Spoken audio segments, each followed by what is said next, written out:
ಇದು ಒಂದು ಸ್ಪೆಷಲ್. ಇದಕ್ಕೆ ಹಸಿ ಶುಂಠಿ ಹಾಕೋದ್ರಿಂದ ಇದು ನಿಂಬೆಕಾಯಿ ಮತ್ತು ಹಸಿಮೆಣಸಿನ್ಕಾಯಿದು ಫ್ಲೇವರ್ ಚೇಂಜ್ ಆಗುತ್ತೆ, ತುಂಬ ಚೆನ್ನಾಗಿರುತ್ತೆ.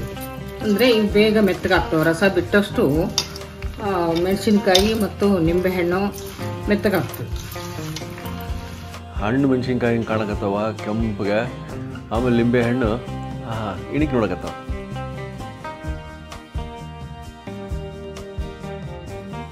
ಆಹಾ ಆಹಾ ಹುಳಿ ಹುಳಿ ಸಿಹಿ ಸಿಹಿ.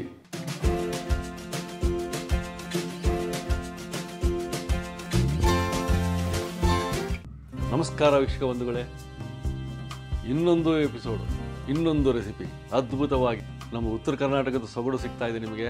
ಒಳ್ಳೊಳ್ಳೆ ಪುಡಿಗಳು ಸಿಗ್ತಾ ಇದೆ, ಒಳ್ಳೊಳ್ಳೆ ಮುದ್ದೆಗಳು ಸಿಗ್ತಾ ಇದ್ದಾವೆ. ಇವತ್ತು ಅಮ್ಮ 25 ಲಿಂಬೆಹಣ್ಣು ತರಿಸ್ಕೊಂಡ್ರು ಮಾರ್ಕೆಟಿಂದ, ನಾನೇ ತಂದಿದ್ದು. ಅದರೊಟ್ಟಿಗೆ ನಮ್ಮ ಹಳ್ಳಿಯಿಂದ ಹಣ್ಣು ಮೆಣಸಿನ್ಕಾಯಿ ಬೇರೆ ಇದೆ, ಅದ್ರ ಒಟ್ಟಿಗೆ ಬೆರೆಸಿ ಏನು ಮಾಡ್ತಾರೆ ಕುತೂಹಲ, ಎಲ್ಲಿಲ್ಲದ ಕುತೂಹಲ. ನಿಮಗೂ ಕುತೂಹಲ ಇರಬೇಕು, ಹೋಗ್ಬಿಟ್ಟು ನೋಡ್ಬಿಡೋಣ ಅದು ಏನು ಮಾಡ್ತಾರೆ ಅಮ್ಮ ಅಂತ. ನಮಸ್ಕಾರ ವೀಕ್ಷಕರೇ, ನಾನು ಇವತ್ತು ಹಣ್ಣು ಮೆಣಸಿನ್ಕಾಯಿನ ಉಪ್ಪಿನಕಾಯಿ ಮಾಡೋದು ಹೇಗೆ ಅಂತ ಹೇಳ್ಕೊಡ್ತೀನಿ. ಇದು ಒಂದು ಸ್ವಲ್ಪ ಡಿಫ್ರೆಂಟ್ ಇದೆ, ಯಾಕಂದರೆ ಇದಕ್ಕೆ ನಿಂಬೆ ಹಣ್ಣು ಹಾಕಿನೇ ಉಪ್ಪಿನಕಾಯಿ ಮಾಡಬೇಕು. ಅದನ್ನು ಯಾವ ರೀತಿ ಯಾವ ಸಾಮಾನುಗಳು ಹಾಕಿ ಮಾಡಬೇಕು ಅನ್ನೋದನ್ನು ನಿಮಗೆ ತೋರಿಸ್ಕೊಡ್ತೀನಿ. ಇದಕ್ಕೇನು ಸಾಮಗ್ರಿಗಳು ಬೇಕು ಬನ್ನಿ ನೋಡೋಣ. ಈಗ ನಿಂಬೆ ಹಣ್ಣನ್ನ ಹೆಚ್ಚಿ ಹಿಂದಿನ ದಿನ ನಾನು ಇದಕ್ಕೆ ಇಷ್ಟು ಉಪ್ಪು ಮತ್ತು ಇಷ್ಟು ಅರಿಶಿನ ಇವೆರಡು ಹಾಕಿ ಕಲಸಿಟ್ಟಿರ್ತೀನಿ ನಾನು. ಇದಕ್ಕೆ ನಾನು ಇದೆಲ್ಲ ಮಸಾಲೆಗಳೆಲ್ಲ ಹೇಳ್ತೀನಿ, ಆ ಮಸಾಲೆಗಳನ್ನು ಹುರಿದು ಹಾಕಬೇಕು. ಇದು ಒಂದು 20 ನಿಂಬೆಹಣ್ಣಿದೆ. 20 ನಿಂಬೆಹಣ್ಣಿಗೆ ಇದು 1/4 ಕಪ್ಪು, ಅಂದರೆ ನಾನು ಅಳತೆ ಮಾಡಿದ್ದೀನಿ ನಿಂಬೆಹಣ್ಣು. ಇದು 4 ಇದ್ದರೆ ನಾನು ಅರ್ಧ ಕಪ್ಪು ಉಪ್ಪು ಹಾಕಿದ್ದೀನಿ. ಅದು ಯಾಕಂದರೆ ಆಮೇಲೆ ನಮಗೆ ಬೇಕಂದರೆ ನೋಡಿ ಹಾಕ್ಕೋಬೋದು. ಮತ್ತು 2 ಸ್ಪೂನು ನಾನು ಅರಿಶಿನ ಹಾಕಿದ್ದೀನಿ. ಇದು ಕಲಸಿಟ್ಬಿಟ್ಟಿದ್ದೀನಿ ನಾನು. ಇದಕ್ಕೆ ಒಂದು 5 ನಿಂಬೆಹಣ್ಣು ಮತ್ತು 2 ಕಪ್ಪು ಇದು ಹಣ್ಣು ಮೆಣಸಿನ್ಕಾಯಿ ಇದೆ, ಟೋಟಲ್ 6 ಕಪ್ಪು. ಅದಕ್ಕೆ ಒಂದು ಸ್ವಲ್ಪ ಒಂದು 5 ನಿಂಬೆಹಣ್ಣಿನ ರಸ ತೊಗೊಂಡಿದ್ದೀನಿ. ಇದು ಹಸಿ ಶುಂಠಿ, ಇದು 1 ಕಪ್ ಇದೆ ಹಸಿ ಶುಂಠಿ. ಇದು ಅಜ್ವಾನ, ಇದು ಮೆಣಸು ಮತ್ತು ಸೋಂಪು, ಇದು ಇಂಗು, ಇದು ಮೆಂತೆ, ಜೀರಿಗೆ, ಇದು ಅರಿಶಿನ ಅಂತೂ ಉಪ್ಪು ಹೇಳಿದ್ದೀನಿ. ಇದೆಲ್ಲ ಸೇರಿ 6 ಕಪ್ ಆಯ್ತಲ್ಲ, ಅದಕ್ಕೆ 6 ಕಪ್ ಸಕ್ಕರೆ ಪುಡಿ ತೊಗೊಂಡಿದ್ದೀನಿ. ಇದೆಲ್ಲ ಹುರ್ಕೊಂಡು ಇದಕ್ಕೆಲ್ಲ ಮಿಕ್ಸ್ ಮಾಡಿ ಇಡ್ಬೋದು. ಇದನ್ನು ಒಂದು 3-4 ದಿನ ಇಟ್ಟು ಆಮೇಲೆ ಸ್ವಲ್ಪ ಕೆಳಗೆ ಹೋಗುತ್ತೆ. ಇದು ಹೋದ್ಮೇಲೆ ಮತ್ತೆ ನಾವು ತಿರುಗಿಸ್ಬೇಕು. ಒಂದು 15-20 ದಿವಸ ಹಾಗೆ ಇಟ್ಬಿಡ್ಬೇಕು. ಅದು ಉಪ್ಪಿನಕಾಯಿ ರೆಡಿ ಆಗುತ್ತೆ. ಕಾದಿದೆ, ಈಗ ಜೀರಿಗೆ ಹಾಕೋಣ.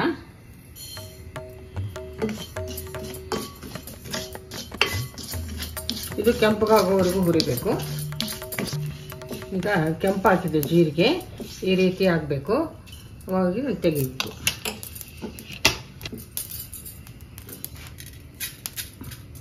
ಈಗ ಮೆಂತೆ ಹಾಕೋಣ. ಇದು 2 ಸ್ಪೂನ್ ಹಾಕಿದ್ದೀನಿ ಮೆಂತೆ, 2 ಸ್ಪೂನ್ ಜೀರಿಗೆ, 2 ಸ್ಪೂನ್ ಮೆಂತೆ. ಇದು ಹಣ್ಣು ಮೆಣಸಿನ್ಕಾಯಿ ಆದ ಕಾರಣ ಖಾರ ಹಾಕಲ್ಲ ಇದಕ್ಕೆ, ಅದೇ ಖಾರ ಸರಿ ಹೋಗ್ಬಿಡುತ್ತೆ. ಅದಕ್ಕಾಗಿ ಇಲ್ಲ ಅಂದರೆ ನಾವು ಖಾರ ಸಹಿತ ಹಾಕ್ಬೋದು, ಒಣ ಅಚ್ಚು ಖಾರದ ಪುಡಿನ. ಇದು ಮೆಂತೆನೂ ಕೆಂಪಾಯ್ತು. ಈಗ ಕೆಂಪಾಗಿ ತಕ್ಷಣ ತೆಗೆದುಬಿಡೋಣ. ಇದು ಅಜ್ವಾನ, ಇದು ಒಂದು ಸ್ಪೂನ್ ಹಾಕಿ. ಇದು ಓಂಕಾಳು ಅಂತಾರೆ, ಅಜ್ವಾನನು ಅಂತಾರೆ. ಇದು ಕೆಂಪಾಯಿತು.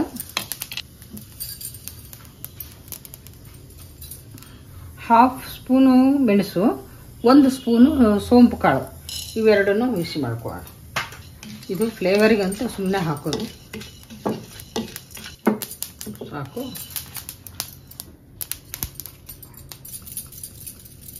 ಒಂದು ಸ್ಪೂನು ಹಿಂಗೆ ಹಾಕ್ತೀನಿ ನಾನು. ಇದು ಗ್ಯಾಸ್ ಆಫ್ ಮಾಡಿಕೊಂಡು ಬರೀ ಇದು ಬಾಣಲಿ ಬಿಸಿಗೆ ಇದಾಗ್ಬಿಡುತ್ತೆ, ಕೆಂಪಾಗ್ಬಿಡುತ್ತೆ.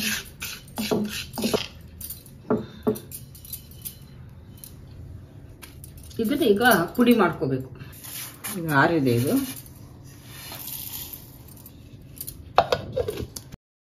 ಈ ರೀತಿ ಪುಡಿ ಮಾಡ್ಕೋಬೇಕು.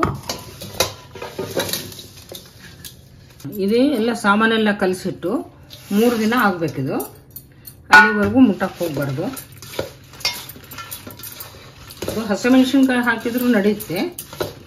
ನಾವು ಹಸಿ ಶುಂಠಿ ಹಾಕ್ತಾ ಇದ್ದೀನಿ. ಇದು ಹಸಿ ಶುಂಠಿ ಯಾಕೆ ಹಾಕ್ತೀನಿ ಅಂದರೆ ಇದು ಗಮ್ ಅಂತ ಒಂಥರ ಸುವಾಸನೆ ಬರುತ್ತೆ ಉಪ್ಪಿನಕಾಯಿದು. ಹಾಕೊಂಡು ಬೆಳ್ಳುಳ್ಳಿನೂ ಹಾಕ್ತಾರೆ, ಆದರೆ ನಾನು ಹಿಂಗೆ ಹಾಕೀನಿ. ಇದು ಒಂದು ಸ್ಪೆಷಲ್. ಈಗ ಇದಕ್ಕೆ ಹಸಿ ಶುಂಠಿ ಹಾಕೋದ್ರಿಂದ ಇದು ನಿಂಬೆಕಾಯಿ ಮತ್ತು ಹಸಿಮೆಣಸಿನ್ಕಾಯಿದು ಫ್ಲೇವರೇ ಚೇಂಜ್ ಆಗುತ್ತೆ, ತುಂಬ ಚೆನ್ನಾಗಿರುತ್ತೆ. ಇದಕ್ಕೆ ನಾವು ಕುಟ್ಟಿದ ಪುಡಿ ಹಾಕಬೇಕೀಗ.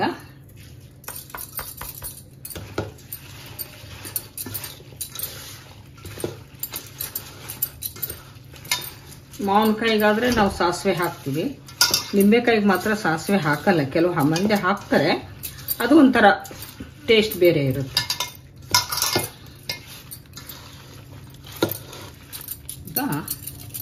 ಸಕ್ಕರೆ ಹಾಕ್ತೀನಿ ನಾನು.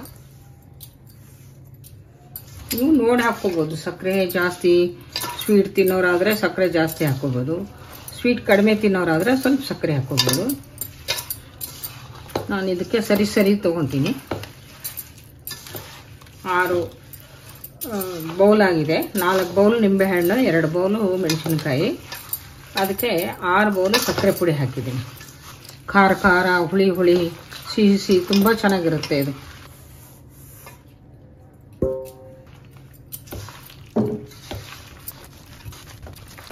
ಸಕ್ಕರೆ ಕರಗಕ್ಕಂತ ನಿಂಬೆಹಣ್ಣಿನ ರಸ ಹಾಕ್ತೀನಿ ಮೇಲೆ. ಸ್ವಲ್ಪ ರಸ ಅನಿಸುತ್ತೆ ಇದು, ಅಂದರೆ ಇವು ಬೇಗ ಮೆತ್ತಗಾಗ್ತವೆ. ರಸ ಬಿಟ್ಟಷ್ಟು ಮೆಣಸಿನ್ಕಾಯಿ ಮತ್ತು ನಿಂಬೆಹಣ್ಣು ಮೆತ್ತಗಾಗ್ತದೆ. ಉಪ್ಪು ನೋಡಿ ಹಾಕ್ಕೋಬೇಕು. ಮತ್ತು ಆಮೇಲೆ ಬೇಕಂದ್ರೆ ಅಷ್ಟು ಸಾಕಂದ್ರೆ ಸಾಕು, ಇಲ್ಲ ಅಂದರೆ ಚೂರು ಆ್ಯಡ್ ಮಾಡ್ಕೋಬೋದು.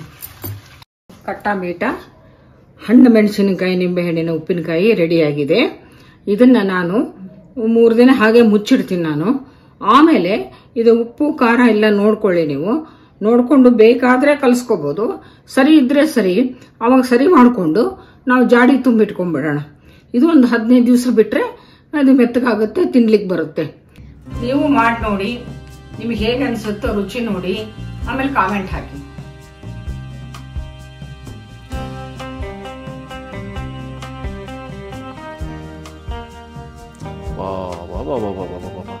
ಇದು ರೀ, ಆಹಾ, ಹಣ್ಣು ಮೆಣಸಿನ್ಕಾಯಿ ಹಿಂಗೆ ಕಾಣಕತ್ತಾವ ಕೆಂಪಗೆ, ಆಮೇಲೆ ನಿಂಬೆಹಣ್ಣು ಇಣಿಕೆ ನೋಡಕತ್ತಾವ. ಸೊ ಈ ಥರ ಒಂದು ಗ್ಲಾಸಿನ ಜಾರಲ್ಲಿ ನಾವು ಇಟ್ಕೋಬೇಕು. ಇದನ್ನು 15 ದಿನ ಆದಮೇಲೆ ಇನ್ನೂ ರುಚಿ ಇರುತ್ತೆ ಅಂತ ಹೇಳ್ಯಾರೆ. ಈಗ ಸದ್ಯಕ್ಕೆ 3 ದಿನ ಆದ ನಂತರ ಆಹಾ ನೋಡಿ, ನಿಂಬೆ ಹಣ್ಣು ಮೆಣಸಿನ್ಕಾಯಿ ಉಪ್ಪಿನಕಾಯಿ ಉತ್ತರ ಕರ್ನಾಟಕದ. ಮತ್ತು ಬಿಸಿ ಬಿಸಿ ಅನ್ನ ತುಪ್ಪ. ಮೊದಲು ಮಾಡಬೇಕಾದ ಕೆಲಸ, ಉಪ್ಪಿನಕಾಯಿನ ಇಲ್ಲಿ ಹಾಕ್ಕೊಂಬಿಡ್ತೀನಿ.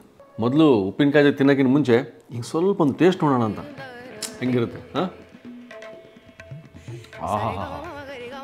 ಆಹಾ ಹುಳಿ ಸಿಹಿ ಅಲ್ಲಿ ನಿಂಬೆಹಣ್ಣಿನ ಸ್ವಾದ. ಆಮೇಲೆ ಹಣ್ಣು ಮೆಣಸಿನ್ಕಾಯ್ದು ನಿಮಗೆ ಅದು ಸಾಕಷ್ಟು ಖಾರ ಅನ್ಸಂಗಿಲ್ಲ, ಬಟ್ ಅದ್ರದ್ದು ಒಂದು ಫ್ಲೇವರ್ ಇರ್ತದೆ. ಸ್ಪೆಷಲ್ ನಿಂಬೆ ಹಣ್ಣು ಮೆಣಸಿನ್ಕಾಯಿ ಉಪ್ಪಿನಕಾಯಿನ ಅನ್ನ ತುಪ್ಪದೊಟ್ಟಿಗೆ ತಿಂದ್ಬಿಟ್ಟು ನೋಡೋಣ ಅಂತ.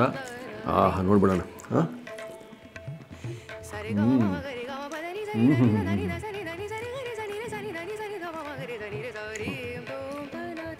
ಆಹಾ, ಹುಳಿಯಾಗಿ ಆ ನಿಂಬೆಹಣ್ಣು, ಆಮೇಲೆ ಸಿಹಿಯಾಗಿ ಹಣ್ಣು ಮೆಣಸಿನ್ಕಾಯಿ ನಿಂಬೆಹಣ್ಣು ಎರಡೂ ಮಿಕ್ಸ್ ಆಗಿ ಬ್ಲೆಂಡ್ ಆಗಿಬಿಟ್ಟಾವೆ. ಬೇರೆಯೇ ರುಚಿ. ರೆಗ್ಯುಲರ್ ಉಪ್ಪಿನಕಾಯಿ ಅನ್ಕೋಬೇಡಿ, ನೀವು ಮಾಡ್ಕೊಳ್ಳಿ ಮನೆಯಲ್ಲಿ, ಎಂಜಾಯ್ ಮಾಡಿ. ವಿಶೇಷವಾದ ಅದ್ಭುತ ವಿಭಿನ್ನ ರೆಸಿಪಿ ತೋರಿಸೋದೇ ನಮ್ಮ ಕರ್ತವ್ಯ ಅಂತ ಹೇಳ್ತಾ ಮುಂದಿನ ಎಪಿಸೋಡ್ ಮತ್ತೆ ಸಿಗೋಣ. ಆರೋಗ್ಯವಾಗಿರಿ. Take care.